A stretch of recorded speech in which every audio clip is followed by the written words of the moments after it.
Satu suara. Yas Manja.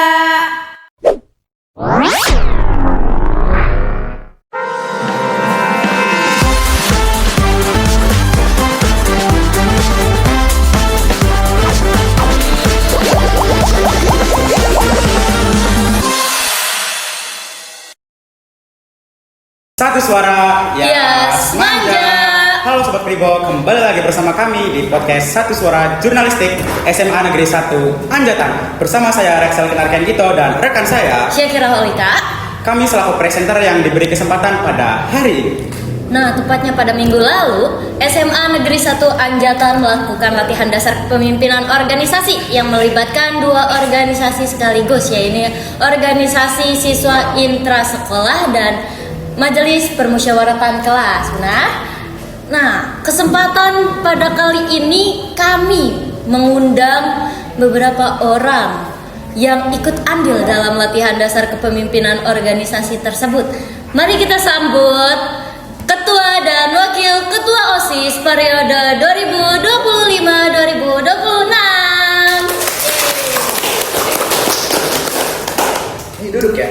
Iya, silakan. Jangan sungkan ya.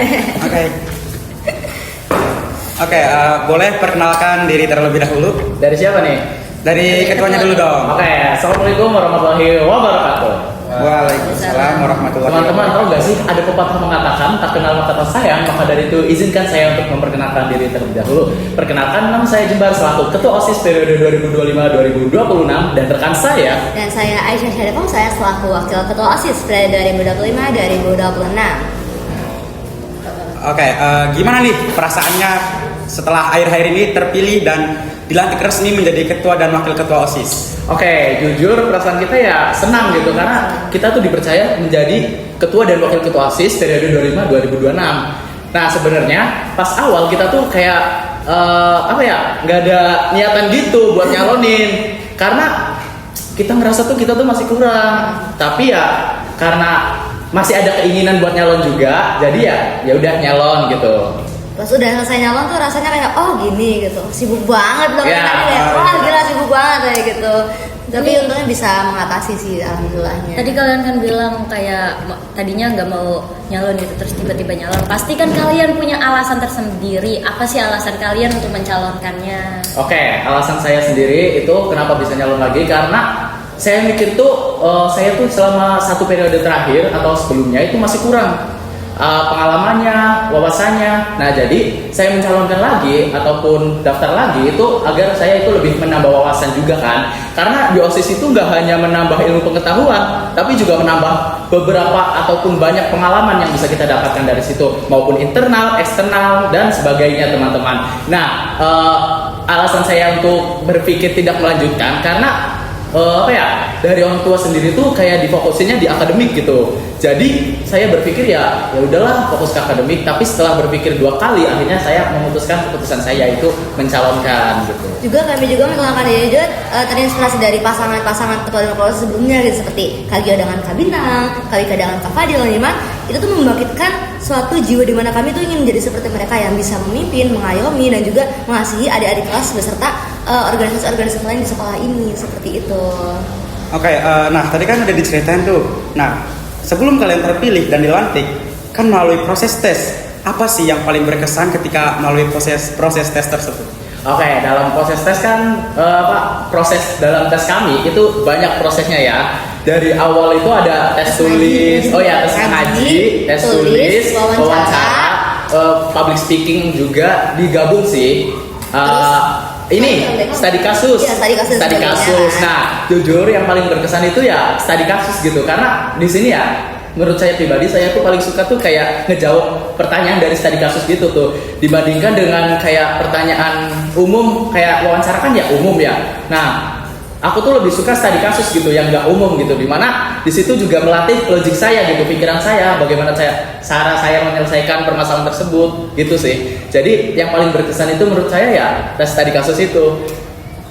Kalau menurut saya pribadi juga ya di bagian wawancara dan sebagainya sih itu juga udah mulai menurut saya tuh sangat berpengaruh kepada kesan dan saya terhadap penyalonan ini, karena dimana itu juga saya harus berpikir kritis lebih dalam lagi, yang dimana saat itu pertanyaan tuh dicecer terus-terusan tuh, dan kita juga kan harus ini jawabannya harus gimana.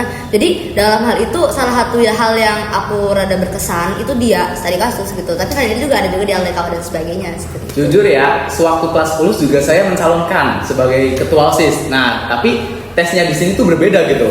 Nah, itu yang paling bikin saya kaget tuh. Kayak pas di kelas 10 kan tesnya tuh ada ini, tapi pas aku kelas 11 nyalonkan itu beda. Ada beberapa hal tuh yang berbeda dan itu membuat saya tuh kaget gitu. Wow gitu. Pasti deg-degan banget. Iya, di situ sih. ada wawancara sendiri, ada wawancara secara pasangan. Kalau deg-degan gitu mah ya jujur enggak. Tapi Berarti enjoy berarti ya. Enjoy aja. Berarti seru, Tapi panik, Mas. lebih ke panik itu kayak aduh ini cerita terus kalau aku pribadi Ya, kayak gitu sih. mengikuti alur aja sih. Terus kayak ini pas kampanye atau debat terbuka, kalian merasa khawatir atau perasaan yang lain gitu? Kalau dari apa ya? Ada. Aku takutnya itu lebih ke gimana kalau semisal kita dalam hal genting tersebut kita malah menjawab hal-hal yang sekiranya apa ya, berbuat kita tuh kita nggak akan mampu buat melakukan hal itu gitu. Kayak ditanyakan tentang kalian visi misinya kayak gini, terus kedepannya gimana. Terus nanti kalau kita jawab logis, nanti mereka nyecer terus nih. Terus dari nyecer kita pasti bakal panik dan pasti bakal mengeluarkan jawaban yang dimana itu harus benar-benar kita lakukan kan sebagai pertanggungjawaban kita gitu. Nah jujur aku sih rada khawatir di bagian itu ya, takut banget aku tuh mengutarakan hal-hal yang kira-kira di periode kedepannya tuh kita nggak bakal bisa ngelakuin gitu. Ternyata tentunya di sana aku nggak mengucapkan apa ya suatu tindakan gitu yang di luar nalar gitu untuk masuk. Ya, dan terus juga pas debat terbuka itu kayak aku dan Aisyah tuh ya jawabnya tuh ngalir aja sesuai realitas gitu. Kayak melihat situasi dan kondisi dan lingkungan sekitar kita. Jadi kalau semisal kita jawabnya itu terlalu kayak wow gitu Ekspektasi dan tinggi, nggak sesuai sama lingkungannya ataupun sama siswa-siswi semanjanya, ya itu juga bakalan buat kita susah. Jadi ya di sini aku melihat kayak lingkungannya Sivitasnya kayak gimana, lapangannya gimana gitu. Dan kalau yang tadi ditanyain itu kampanye itu gimana? Nah sebenarnya kita kampanye tuh nggak terlalu effort banget. Kayak apa ya? Bikin poster, bikin Video pun enggak ya, JJ oke satu ya. Bikin poster mah iya. Tapi kayak udah sebatas itu doang tuh. Paling kita share tuh di ini, minta teman-teman kita minta sharing dari gitu. jurnalistik juga kadang kita minta share juga dan sebagainya, seperti itu sih. Ya. Iya, itu juga ada poster-poster di beberapa kelas. betul. Oke, tadi kan udah dijelasin nih ketika ada debat terbuka, suasananya, perasaan kayak ya udah ngalir aja gitu, santai seada-adanya. Nah, terus pada seleksi pengurus OSIS, anggota pengurus OSIS 2025-2026, kalian itu ikut serta nggak sih dalam hal tersebut? Nah, apa aja kriteria yang kalian inginkan? Oke. Dalam seleksi pengurus OSIS periode 2025-2026, nah sebenarnya kriteria yang paling penting banget itu adalah public speaking, teman-teman. Karena kita sebagai OSIS itu bakalan jadi suatu figur ataupun suatu pemimpin di Sivitas Semanja gitu, atau siswa-siswa Semanja. Jadi sebagai pengurus OSIS ya public speaking kita itu harus oke gitu, harus dilatih bener-bener. Nah itu kriteria yang paling penting. Tapi kriteria lainnya juga nggak kalah penting, teman-teman, seperti tes tulis. Itu kayak apa ya? Melatih kita di kalau semisal ada apa-apa gitu di balik layar. Nah, kalau public speaking kan secara langsung gitu, lapangan. Nah, kalau tes tulis kan di balik layar gitu. Nah, itu juga bisa membantu, teman-teman. Terus juga ada studi kasus. Nah, sebagai pengurus OSIS kan kayak misalnya ada permasalahan di Sivitas nih, atau di siswa-siswa SMA Negeri 1 Anjatan. Nah, sebagai pengurus OSIS juga harus bisa menyelesaikan masalahnya itu kayak seperti apa gitu. Jadi sebenarnya itu semuanya itu penting, cuman ya kalau misal ditanya yang paling penting ya public speaking. Selain itu juga mereka juga ada melakukan tes bakat dan sebagainya untuk kita bisa melihat nih anak ini tuh punya potensi supaya iya di bidang apa dan kita bisa kembangkan bagaimana, seperti itu. Oh, wow. Nih setelah wawancara dan tes lain sebagainya, kita kan melakukan LDKO ya. Ceritain dong sedikit yang paling berkesan dari LDKO itu. Oke, dari LDKO ya, dari hari pertama nih. Ya, bebas sih, Bebas. Oke. Yang berkesannya aja lah ya. Berkesan gitu. Ya, yang paling berkesan jujur itu pas hiking, karena kita sebagai BPH ataupun sebagai badan pengurus harian itu berbeda, teman-teman, dari yang lainnya. Jadi kayak semisal yang lainnya itu divisi 1 sama divisi 7 itu ya udah kayak biasanya aja, cuman kita tuh dibedain sendiri gitu. Kayak semisal kayak di misinya dibedain gitu. Cara mengerjakan jawaban dari tugas-tugas tiap pos tuh dibedain. Jadi tuh nih kayak semisal divisi 1 sampai 7 itu dapat soal di pos pertama itu 2 soal. Nah, kita itu bisa dapat 5 soal sampai 3 soal. Jadi Pokoknya ya kita lebih banyak gitu. Iya, lebih banyak. Dan materinya tuh lebih luas, lebih mencakup lebih luas lagi seperti itu. Nah, tapi serunya tuh di situ karena ya Nyelup. bukan nyelupnya, maksudnya kayak kebersamaan kita gitu, chemistry kita. Jadi ya kalau semisal kita nggak ada chemistry ya bakalan susah dikerjain. Tapi untungnya kita itu udah dapet chemistry-nya gitu. Jadi ya oke aja sih. Soalnya juga lumayan gampang lah. Nah, kalau dari Jember itu kan pengalaman berkesannya itu di hiking ya. Kalau aku pribadi ya di jurit malam gitu. Pada saat jurit malam itu tuh sangat wow gitu, yang tiba-tiba dibangunin, tiba-tiba disuruh lari ke lapangan, disuruh makan jahe dan sebagainya. Dan itu kayak kita harus berpikir sekritis mungkin kondisinya kita lagi bangun tidur gitu, lampunya gelap-gelapan, kita harus disuruh nyari benda-benda dan clue dan sebagainya sampai kita memecahkan teka-teki tersebut di saat kita dikumpulkan lagi ke lapangan gitu. Dan kita ditanyakan apa jawaban teka-teki tersebut. Setelah dari jawaban itu mereka tuh tiba-tiba tuh apa ya, ngasih PDH mereka gitu loh ke kita, seolah menyatakan kalau kepengurusan ini sudah resmi dipegang kita gitu, dipegang kami gitu. Dan kita di situ kayak shock aja gitu, habis dimarah-marahin tiba-tiba mereka kayak gitu dengan tiba-tiba, dan ada lagu-lagu bara suara kayak gitu tuh, lagu bara suara kan. Di situ kayak itu bikin kami terharu sih, aku nangis. Dia Jember juga nangis sih waktu itu.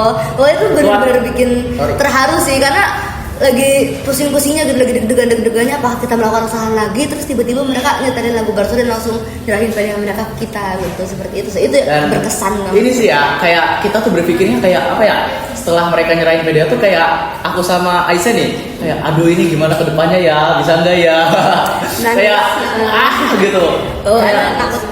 ya tahu sendiri gitu sebagai ketua dan wakil itu bebannya segimana. Dan ya udahlah, kita coba sebisa kita, semampu kita dan semaksimal kita aja. Oke, tadi kan udah seru banget nih LDKO, terus milih pengurus OSIS untuk seterusnya. Nah, kalian kan sudah resmi dilantik jadi ketua dan wakil ketua OSIS. Apa sih visi misi serta program kerja dan bagaimana cara kalian merealisasikan hal tersebut? Oke, untuk visi misi ya, kita tuh ya jujur agak ini ya. Visinya itu yang intinya panca itu 5 guys. Yang pertama ya panca Nalsena. Yang pertama itu kreatif, inovatif, inklusif, berorientasi dan apa ya? Kreatif, inovatif, aktif. Iya, aktif. Nah, itu untuk visi kita. Nah, untuk misinya itu kita ada 6 ya. Ada yang pertama itu meningkatkan ketakwaan terhadap Tuhan Yang Maha Esa. Kedua itu membangun kedisiplinan dulu, meningkatkan kedisiplinan. Terus membangun komunikasi aktif antara elemen intra dengan elemen ekstra. Nah, dari situ tuh cara merelasikannya, komunikasi yang aktif dengan elemen intra maupun elemen ekstra, karena pada dasarnya organisasi tidak bisa berjalan dengan sendirinya. Tentunya perlu adanya komunikasi antara elemen intra dengan ekstra. Elemen intra itu apa sih? Ya elemen intra kayak MPK, eskul lain dan sebagainya, pihak sekolah. Nah, kalau elemen ekstra berarti yang dari luar sekolah itu sendiri, seperti itu. Salah satu cara untuk itu visi misi kami ya. Nah, sebenarnya masih ada apa lagi? 3 lagi ya. Berkembang dengan teknologi. Ya ada teknologi. itu. Jadi menjadikan OSIS ini sebagai jadi nggak gaptek lah gitu intinya. Kan OSIS juga punya IG ya. Nah, dari IG OSIS itu sendiri kita mengembangkannya sebagai sarana informasi Civitas. Civitas mendapatkan informasi itu dari OSIS juga jurnal gitu kan. Selain dari IG juga, kita tuh OSIS juga punya saluran WhatsApp teman-teman. Jadi selain dari informasi dari Instagram, nah kita juga bisa nge-share informasi dari saluran WhatsApp yang dimana mungkin ya lebih efektif juga kan, karena WhatsApp itu lebih sering dipakai gitu. Nah, terus tuh ada 2 lagi ya? Banyak sih, ada 2. Dua. Tapi kalau untuk proker terdekat yang sedang bakal jalani seperti tadi, itu hari-hari besar nasional gitu. Kayak sekarang itu kan yang akan jalankan Hari Pahlawan. Terus nanti kedepannya terus berjalan gitu. Tapi kalau menanyakan apakah ada bentuk baru dari proker kami, tentunya ada. Ya, mungkin bakal bisa kita jelasin nanti lanjutnya. Nih, ngomong-ngomong soal program kerja, ada gak sih ide inovasi program kerja baru yang mau kalian laksanakan? Oke, ada ya teman-teman. Jadi apa tuh? kita tuh punya proker yang baru gitu. Nah, pas dulu itu kan ada SMC sama Sahabat. Nah, kita itu bikin bentuk baru dari kedua program tersebut, yaitu SOC. Nah, itu adalah Student of Champions. Nah, jadi Student of Champion ini tidak hanya berisi tentang diskusi, materi, terus ilmu pengetahuan, tapi tetap ada gamenya juga. Jadi selain ada materi, ada game. Jadi tuh bisa mengimbangin gitu teman-teman, nggak boring lah. Nah kita tuh sahabat tuh punya ini ya? Iya, sahabat tuh punya periode sebelumnya kan, ini mana namanya itu satu hari bersama Abis Eva, Hanasta, Unjuk Paka, dan Talenta. Otomatis itu kan cuma punya keperdaannya Abis Eva tahun kemarin. Nah untuk di periode kita sekarang, oleh karena itu kita mengubah namanya supaya lebih general, supaya bisa diteruskan lagi. Pun bila mana SOC ini bakal dilakukan oleh peserta SMP kan, karena itu tuh mengumpulkan siswa OSIS SMP se-Indramayu Barat ya. Nah kalau di SOC bila pun Civitas menginginkan SOC itu sendiri diadakan di sekolah pun sebenarnya bisa, karena kami mengeneralkan event tersebut gitu. Tapi kita usahain untuk yang di luar dulu gitu. Karena kan ya sebagai bentuk baru dari SMC dan sahabat. Karena di SMC kan kita terkendala oleh pihak pemerintah kan, yang mana semanja Mobile Legend Camp tidak tidak disetujui oleh sekolah dan juga dari pemerintah juga. Kami takut mendapat suatu hal yang tidak kurang pantas seperti itu. Oke, tadi kan udah dijelasin ide-ide kalian dan bagaimana cara merealisasikannya. Nah, sekarang gimana sih cara kalian itu ngejaga hubungan positif dan kolaboratif dengan organisasi lain ataupun bisa dengan klub atau staff di sekolah ini? Oke, kalau misal dengan organisasi lain, contohnya adalah dengan misalnya MPK deh. Nah, kita sebagai OSIS dan MPK tuh kayak kakak adik teman-teman, saling membutuhkan satu sama lain gitu. Nah, kita harus tahu dulu nih, MPK kan kayak sebagai lembaga legislatif gitu, dan OSIS itu adalah sebagai eksekutifnya. Jadi kita tuh di sini tuh kayak harus yang berkomunikasi. Kayak nih, MPK tuh kayak yang menampung aspirasi dari siswa dan kita tuh yang mengeksekusinya gitu, yang merealisasikannya. Nah, jadi di situ tuh kita bisa bentuk suatu kerjasama yang dimana itu ya benar-benar erat gitu, nggak bisa terpisah. Tumpang tindih, juga tidak bisa tumpang tindih seperti itu saja. Jadi kita juga harus sama-sama saling mendengarkan dari MPK itu sendiri, dari kita itu sendiri. Selain dari MPK juga, ya tentunya ekskul lain dong. Nah oleh karena itu juga salah satu program kerja dari salah satu divisi adalah mengadakan rapat rutin dengan ekskul lain. Nah di situ tuh isinya ada kayak misal dari ekskul tersebut itu kayak apa sih hambatan yang ada dalam ekskul. Nah itu bisa dikonsultasikan kepada kita ke divisi yang bersangkut paut gitu. Nah pas rapat OSIS pastinya kan nggak semuanya setuju sama pendapatnya kalian kan, pasti ada tim pro dan tim kontra. Gimana sih kalian mengambil keputusannya? Oke, kalau misal ada dua pendapat kayak gitu teman-teman, ya apa ya, kita tuh kayak jangan berpihak dari apa ya, satu sisi saja gitu. Kita tanpa melihat latar belakang, tapi kita juga harus memikirkan secara panjang terlebih dahulu. Kita lihat dulu teman-teman, nah idenya tuh kita ambil dulu dan kita diskusin bareng-bareng gitu. Nanti kita ambil jalan tengahnya. Nah dari kedua, misalnya ada dua pendapat yang berbeda nih, nah kita bisa menggabungkannya sehingga muncul satu pendapat yang dimana itu bagus gitu, lebih bagus dari kedua pendapat tersebut. Nah jadi dengan cara seperti itu, dengan cara berdiskusi terlebih dahulu, tidak bakalan ada yang dimana itu kayak merasa tumpang tindih atau merasa tidak diadilkan atau dikucilkan seperti. Tapi bila pun tidak bisa digabungkan pun kita kan ada yang namanya sistem demokrasi atau musyawarah yang tentunya dari hasil tersebut kita musyawarahkan mana sih suara yang lebih pantas untuk lebih kita relevan, gunakan, relevan seperti itu. Oke, bagus banget nih, kayak kita harus nyatuin seluruh anggota. Tentunya di dalam organisasi itu penting banget yang namanya solidaritas. Nah, gimana sih kalian membangun solidaritas di angkatan OSIS periode kali ini? Membangun solidaritasnya teman-teman. Nah, kalian tahu nggak kenapa dinamain chemistry dalam kimia? Nah, apa tuh? Kenapa? Karena dalam kimia itu kita tuh belajar antara hubungan reaksi dengan reaksi lainnya. Nah, jadi sama kita dengan OSIS juga, kita itu berhubungan gitu antara anggota satu dengan anggota yang lain. Nah, jadi teman-teman, kalau misal dalam reaksi kimia kita tuh harus melalui pendekatan dulu, analisis terlebih dahulu. Nah, sama begitu juga dengan OSIS. Nah, kalau misal ada yang dimana itu introvert lah, nah kita bisa melakukan pendekatan terlebih dahulu, kayak misal nanyain, kenapa kamu nggak mau bergaul? Kalau misal bla bla bla bla bla, alasannya ya kita merangkul gitu. Tentunya mengajak yang lain juga untuk merangkul anak tersebut gitu. Selain itu juga menghabiskan waktu bersama gitu. Bila pun lagi ada waktu senggang, kita bisa menghabiskan waktu untuk sekedar berkumpul dan berbicara atau menghabiskan waktu lah, intinya quality time gitu bahasa lainnya mas. Nah kan dari organisasi sendiri kan kayak mempunyai tujuan, yaitu mencapai tujuan bersama. Nah dari kata bersamanya juga ya kita tuh harus bersama-sama gitu dalam merealisasikan tujuan tersebut. Jadi nggak bisa sendiri-sendiri seperti itu. Mantep banget sih jawabannya, udah kayak keluarga nih jadinya ya. Oh iya, pas kalian mencalonkan diri jadi ketos dan nggak ketos pasti perlu izin kan? Gimana sih caranya? Kayak jujur yang paling susah itu dari orang tua sih. Karena kan seperti yang udah aku bilang di awal, karena aku tuh awalnya nggak mau nyalon gitu karena terhalang sama perizinan orang tua. Orang tua aku itu mau aku fokusin ke akademik. Tapi setelah kita berdiskusi lagi, aku kasih tau lah apa sih benefitnya dan apa sih kekurangannya gitu. Nah, tapi di sini tuh kayak orang tua aku tuh paham gitu kalau aku itu anaknya kayak butuh pengalaman yang lebih, butuh organisasi gitu. Jadi ya disetujuin, alhamdulillahnya ya. Kalau dari aku sendiri, iya, salah satu kendalanya itu dari orang tua tentunya yang pastinya, karena orang tua ini melihat dari diri kita sendiri apakah kita ini menyanggupi atau tidak, yang dimana mengemban tugas seperti itu kan pasti sangat berat ya untuk diri kita sendiri. Tapi setelah aku menjalin komunikasi dengan baik dengan ibu, kayak meyakinkan kayak aku bisa untuk menjaga diri aku sendiri setelah mengikuti organisasi ini, dan ibu meyakini dan akhirnya ibu menyetujui gitu, meskipun agak ibu berat untuk merelakannya karena semenjak organisasi kadang aku juga kurang menjaga diri sendiri aku sendiri gitu. Tapi semenjak itu juga aku juga mulai nyadar kalau sebenarnya kita juga perlu untuk menjalani atau menjaga diri kita sendiri seperti itu. Nah, apa ya, jujur ya, sebenarnya sewaktu SMP juga aku tuh sama kayak SMA teman-teman kehidupannya. Jadi ya berangkat pagi pulang sore. Nah, aku tanya ke alasan ke mama aku itu, kenapa pas SMP itu aku dibolehin, tapi pas SMA itu nggak boleh. Nah, jadi ya dari situ tuh ya akhirnya membolehkan gitu. Oke, tadi kan udah dapat izin nih dari kedua orang tua. Nah, sekarang nih gimana sih cara kalian membagi waktu tugas OSIS dengan tugas sekolah gitu? Oke, jadi ini berbicara dengan skala prioritas ya. Nah, untuk kayak gitu teman-teman, kita bisa atur nih manajemen mana yang harus dipentingin terlebih dahulu dan mana yang harus ini, mohon maaf ya, bentar.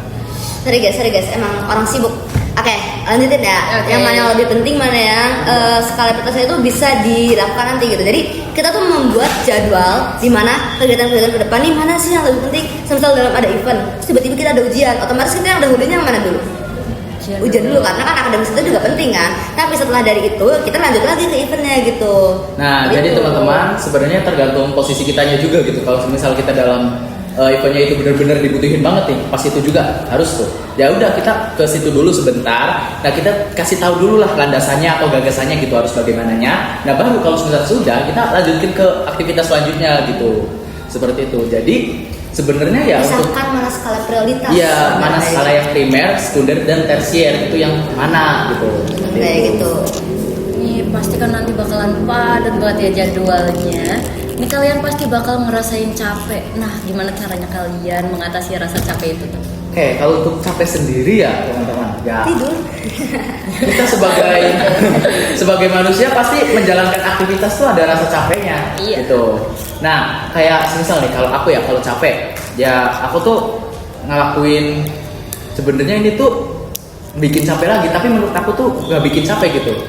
Nah, kalau misalnya aku capek aku malah olahraga tau. Kayak misalnya nih pulang ini nih ya. Pulang ini kan sekolah kan pulangnya jam 5 sampai jam setengah 6. Nah, pulangnya itu kan aku tuh lanjut ke gym gitu. Nah, dari gym tersebut tuh aku merasa nggak capek gitu karena mungkin karena udah hobi ataupun udah biasa gitu. Nah, pulang sekolah itu lebih capek daripada nge-gym teman-teman menurut aku gitu. Jadi kayak mengatasinya dengan hal yang kita sukai gitu. Lakuin hal yang kita sukai. Nah, pada dasarnya mengisyaratkan diri kita sendiri kan harus melakukannya dengan cara melakukan aktivitas yang kita sukai gitu, entah itu tidur, entah itu makan dan sebagainya. Yang paling penting intinya kalau udah capek ya istirahat, jangan lakuin hal-hal aneh yang bikin kita malah nambah bikin capek dan itu bikin kita kurang di organisasi itu sendiri. Contohnya kayak gitu. Yang penting tuh kalian tuh ngelakuin tuh ya kaliannya itu suka gitu. Oke, tadi kan udah jelas ini dari mulai perizinan, cara mengatur waktu, terus cara mengatasi capek. Nah, boleh nggak sih sampaikan pesan kalian untuk anggota OSIS periode kali ini? Oke, dari aku dulu apa kamu dulu? Oke, dari aku dulu ya untuk anggota periode sekarang nih, periode aku di angkatan aku nih. Yang khususnya yang kelas 10 dan 11 sih. kelas 10 dan 11 sih.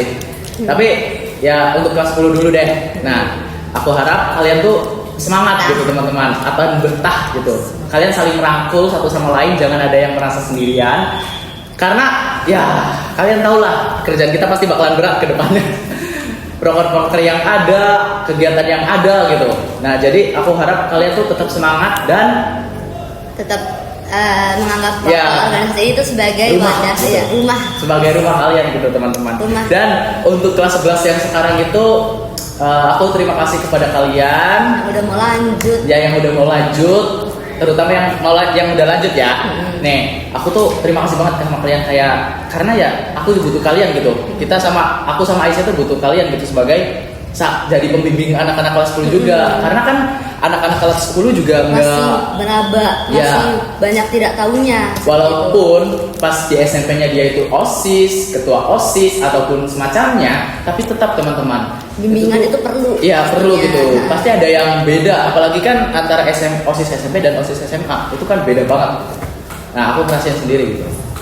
Cok dari kamu. Iya sih, untuk kelas 10 aku harap kalian semua itu betah-betah tentunya ya. Dan selalu menganggap OSIS ini selalu ada untuk kalian, bisa menjadi tempat kalian menaruh keluh kesah, bukan hanya sekedar organisasi formal yang dipandang oleh banyak orang, melainkan organisasi yang bisa kalian anggap sebagai rumah untuk kalian pulang seperti itu. Dan untuk kelas 11, kuat-kuatkan lagi dan semoga 1 tahun ke depan kita menyelesaikan tugas ini dengan baik, kita bisa beristirahat lagi dan tenang sebagai civitas lagi.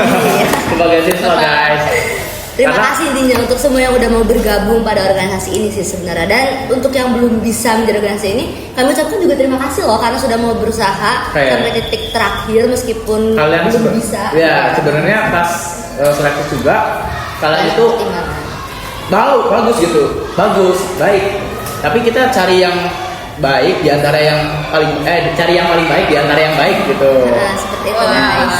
Mungkin ya di pas seleksi kalian kurang menunjukkan gitu. Jadi ya agak gimana gitu, maaf ya. Oke. Tapi keren kalian. Sudah oke. Oke, kayak semoga harapan kalian tercapai ya. Ini selain buat OSIS, boleh dong kasih pesan singkat buat Civitas SMA Negeri 1 Anjatan. Siapa dulu? Nah, aku mau lah. Tadi kan aku. Apa ya?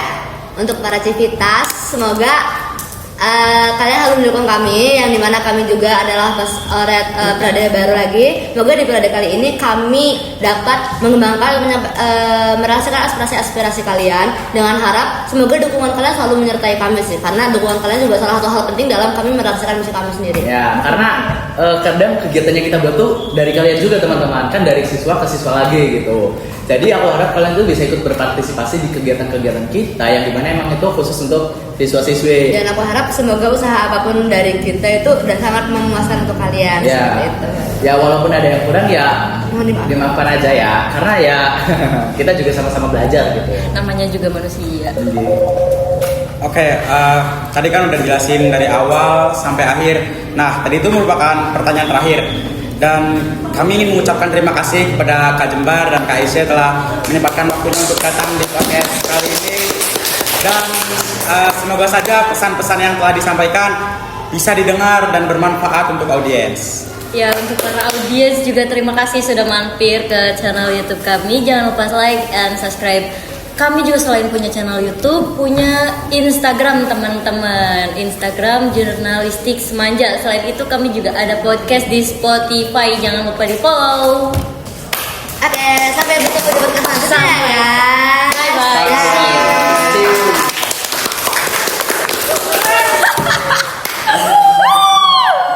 Woi. Semangat, HP 2 kali bunyi, Jual. kurang ajar. sukses.